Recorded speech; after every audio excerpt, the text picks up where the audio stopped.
जय श्री कृष्णा, जय श्री राधे। अर्चना के कृष्ण गुणगान चैनल और कृष्ण गुणगान पेज पर आपका स्वागत है। आज मैं आपको पंचभीषक व्रत कथा सुना रही हूँ। राजा पृथु के मन में पंचभीषक व्रत के संदर्भ में जिज्ञासा उत्पन्न हुई। तब उन्होंने नारद जी से पूछा कि हे नारद, आप तो सर्वज्ञ हैं, कृपया करके भीष्म पंचक व्रत के बारे में बतलाएं और यह भी बताएं कि भगवान विष्णु को यह तिथि अति प्रिय क्यों है और इसकी प्रसिद्धि का कारण क्या है। नारद जी ने कहा कि हे राजन, भीष्म पंचक व्रत अनादिकाल से चला आ रहा है। मध्यकाल में इसका लोप हो गया था। मध्यकाल के पश्चात इसका पुनः उदय हो गया। पुनः उदय कैसे हुआ, इसका भी वृत्तांत सुनो। यह व्रत द्वापर युग में भगवान कृष्ण ने भीष्म पितामह को बताया था। उन्होंने ही सबसे पहले इस व्रत को किया था। यही कारण है कि इसकी ख्याति भीष्म पंचक व्रत के रूप में हुई। हे राजन, महाभारत का युद्ध शुरू होने से पहले भगवान श्री कृष्ण जब कौरवों को समझाने गए, तब पहले वो विदुर जी के पास गए। विदुर जी ने भगवान कृष्ण का भावभीना स्वागत किया। विदुर जी के यहाँ से वे भीष्म पितामह के पास गए और वहाँ कुशल मंगल का आदान प्रदान होने के बाद श्री कृष्ण ने अपने आने का उद्देश्य भीष्म पितामह को बता दिया। उस समय भीष्म पितामह ने कहा कि हे श्री कृष्ण, मेरे मन में कुछ प्रश्न हैं, अतः आप उनका निदान करें। यद्यपि आप त्रिभुवनपति हैं, तीनों लोग आपके अधीन हैं, फिर भी पांडवों की ओर से दूत बनकर आप आए हैं, तो इसका क्या कारण है? पांडवों के प्रति आपके मन में अति प्रेम का क्या कारण है? पांडवों ने ऐसा कौन सा जप तप दान व्रत पुण्य यज्ञ आदि किया है जिससे आपका झुकाव उन्हीं की तरफ है। भीष्म पितामह की बात सुनकर भगवान श्री कृष्ण ने मुस्कुराते हुए कहा कि हे गंगेय, यद्यपि इसके पीछे गूढ़ रहस्य है, लेकिन मैं तुम्हारे प्रश्नों की शांति हेतु मैं आपको अवश्य बतलाऊंगा। हे पितामह, पिछले जन्म में निसंदेह पांचों पांडवों भाइयों ने ऐसा व्रत किया था जो मुझे अति प्रिय है। यही कारण है कि मैं उसके वशीभूत हूँ और मेरा झुकाव उन्हीं की तरफ है। इस पर भीष्म पितामह जी ने पूछा कि हे मधुसूदन, इस व्रत को सुनकर मेरी आकांक्षा और भी बढ़ गई है। अब शीघ्रता से बतला दीजिए कि वो कौन सा व्रत है जिसको करने से आपकी असीम कृपा का पात्र बना जा सकता है। श्री कृष्ण ने कहा कि हे भीष्म पितामह, सुनिए, आपको मैं सारा वृत्तांत सुनाता हूँ। अति प्राचीन काल में उज्जैन नगर में 5 ब्राह्मण रहते थे। उनके नाम कवि, सुचि, दृढ़, दंत और हंस थे। पांचों भाई वेदों के ज्ञाता, युवा, सुंदर, गंधर्व विद्या में दक्ष थे। सर्व दिशाओं में जाकर उन्होंने अपनी गायन विद्या से प्रचुर मात्रा में धन अर्जित कर लिया था। भ्रमण करते हुए वे मथुरा नगरी में पहुंचे। उस समय वहां का राजा सुवीर का शासन था। पांचों भाइयों के मन में राजसभा में आकर अपनी गायन विद्या के प्रदर्शन की प्रबल इच्छा थी। उस नगरी में उन्होंने 4 दिन तक उपवास किया और यमुना में स्नान किया।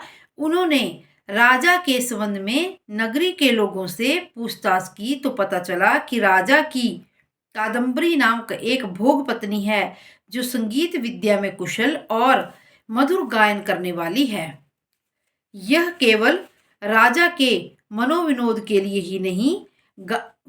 ही नृत्य गायन करती है। कादम्बरी परम सुंदरी भी थी। लोगों से ऐसा सुनकर पांचों भाई उस स्थान पर जा खड़े हुए जहां कादम्बरी के नृत्य व गायन के स्वर सुनाई देते थे। फिर वे राजा के पास आने जाने वालों के बीच खड़े होकर कहने लगे कि बड़े खेद के साथ यह आश्चर्य की बात है कि यहाँ के राजा के पास कुशल संगीत कला व गायन की कोई ज्ञाता नहीं है। कादम्बरी के नृत्य करते समय बजने वाली वीणा के तार भी कसे हुए नहीं हैं। उड़ती उड़ती यह बात राजा के कानों में जा पहुंची और राजा ने उन पांचों भाइयों को महल में बुलाया और उस समय वहां कादम्बरी का नृत्य हो रहा था।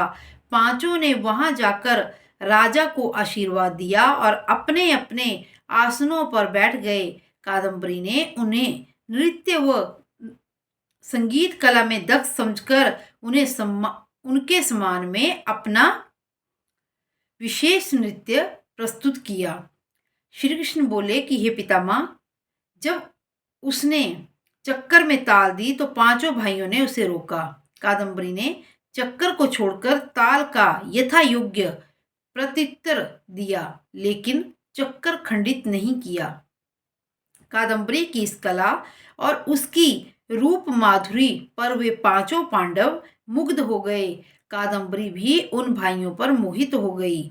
उस रात उन्होंने अपनी एक सहचरी के द्वारा उन पांचों तक वह संदेश भेजा कि उनमें से कोई एक व्यक्ति प्रतिदिन नगर के उत्तर की ओर यमुना किनारे के पेड़ों से घिरे अनंत नाम वाले निर्जल तीर्थ पर मेरे पास आकर अपनी अपनी विद्या व गुण का प्रदर्शन करे। उस समय मैं भी वीणा तथा राग का कौशल दिखाऊंगी। वे पांचों भाई कला प्रेमी व गुणी संगीतकार थे और कादम्बरी से प्रभावित भी थे।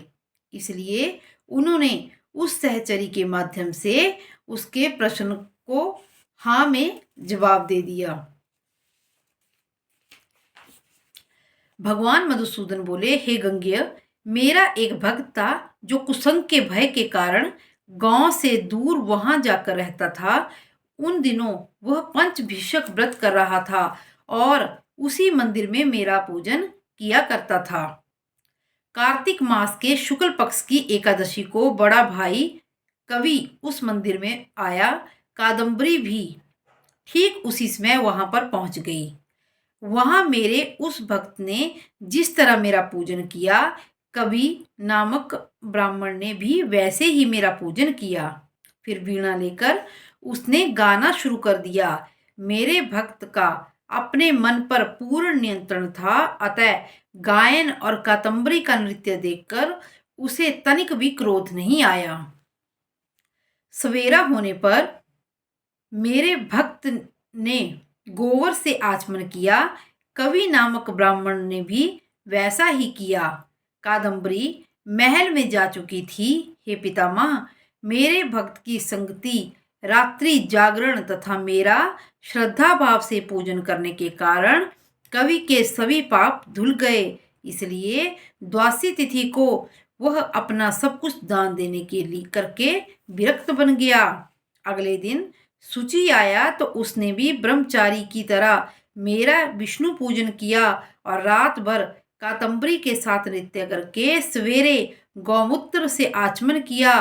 फिर सारी धन संपदा दान में देकर संन्यास ग्रहण कर लिया। उसने निर्णय किया कि जिस तरह ब्रह्मचारी का मन कादम्बरी के नृत्य व सौंदर्य को देखकर विचलित नहीं हुआ, उसी तरह मेरा भी मन मेरे वश में रहे।